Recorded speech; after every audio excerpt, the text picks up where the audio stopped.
Olha, a gente está prestes a falar de uma virada de chave gigantesca na economia mundial. E o epicentro disso tudo? O Japão. Pensa só, por décadas, o Japão era aquele lugar onde os preços simplesmente não mudavam. Mas essa era, bom, ela acabou. E as ondas de choque disso podem chegar em todo lugar. É difícil até de imaginar, né? Uma geração inteira cresceu num mundo assim, onde o preço das coisas era praticamente o mesmo ano após ano. Isso cria uma cultura, uma certeza de estabilidade. Agora, imagina o choque que é ver tudo isso virar de ponta cabeça da noite para o dia. Isso aqui é simplesmente inacreditável e diz tudo sobre a cultura japonesa daquela época. Uma empresa pedindo desculpas e de forma super séria por aumentar o preço de um sorvete em 9 centavos. É que a resistência a qualquer aumento era tão grande que as empresas tinham até medo de repassar custos. Pensa nisso acontecendo em outro lugar do mundo. Simplesmente não acontece.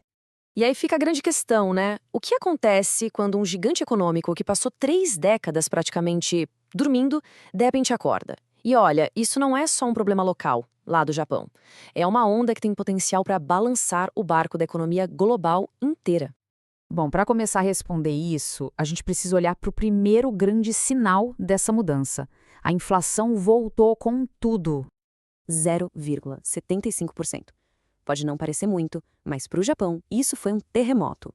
No final de 2025, o Banco do Japão fez o que ninguém esperava. Subiu a taxa de juros para esse patamar, o mais alto em 30 anos. Foi o ponto final, sabe? O fim de uma era de experimentos monetários que durou décadas. Então, a gente tem um cenário completamente novo. O núcleo da inflação bateu 2,6%, ou seja, está firme acima da meta de 2%. Aquela história de juros zero acabou oficialmente. E o gatilho para tudo isso foi aquele choque global no preço da energia lá em 2022. Resumindo, depois de anos e anos lutando contra a queda de preços, agora o Japão está lidando com o custo de vida subindo sem parar. A inflação deixou de ser um fantasma para virar o pão de cada dia. Mas para entender de verdade o tamanho do baque que isso representa, a gente precisa dar um passo atrás. Vamos voltar no tempo e ver como foram essas últimas décadas por lá. Olha só essa cronologia. Tudo começa lá em 1989, com o estouro da bolha na bolsa japonesa. Daí em diante, dos anos 90 até os anos 2020, o país entra no que ficou conhecido como as décadas perdidas. É estagnação, deflação, uma luta constante.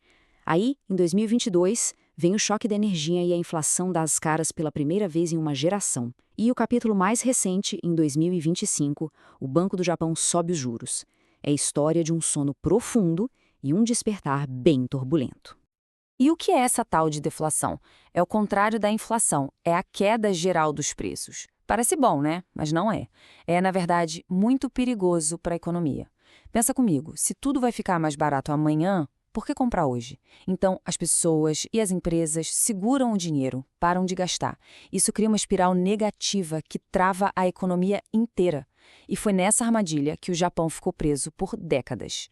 Ok, a gente falou dos grandes números, da política monetária. Mas e na prática? Como é que essa mudança toda está batendo no bolso das pessoas no dia a dia? Um dos grandes vilões dessa história é a fraqueza do iene.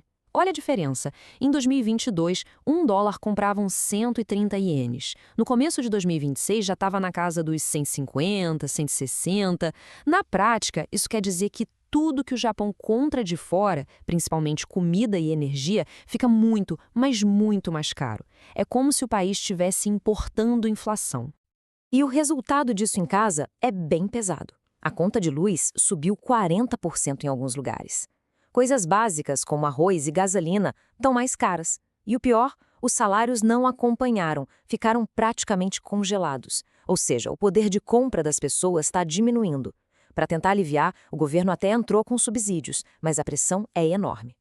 E aqui tem um detalhe fundamental. Esses subsídios do governo acabam maquiando o número real da inflação. Eles seguram os preços artificialmente. Ou seja, a inflação que as pessoas sentem no bolso, na vida real, provavelmente é bem maior do que os números oficiais mostram.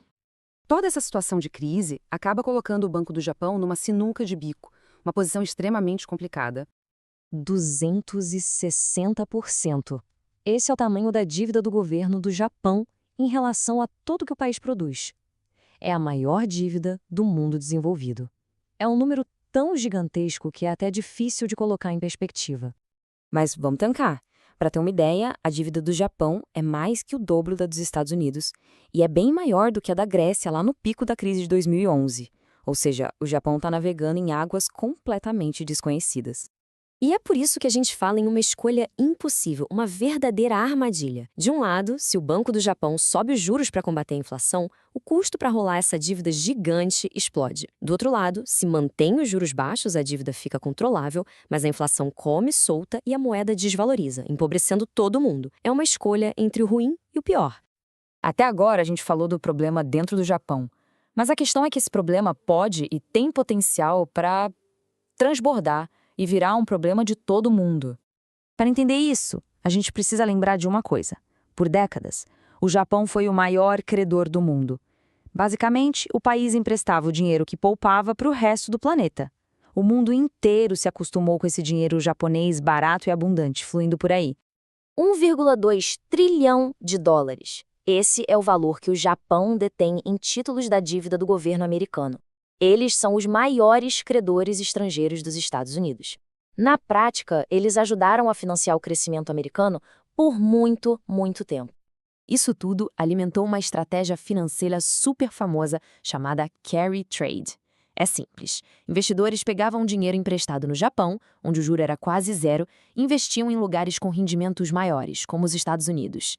Era uma máquina de fazer dinheiro que movimentava trilhões.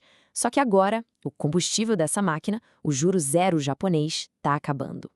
E o que acontece quando essa festa acaba? É um efeito dominó. Conforme os juros no Japão sobem, o carry trade se desfaz.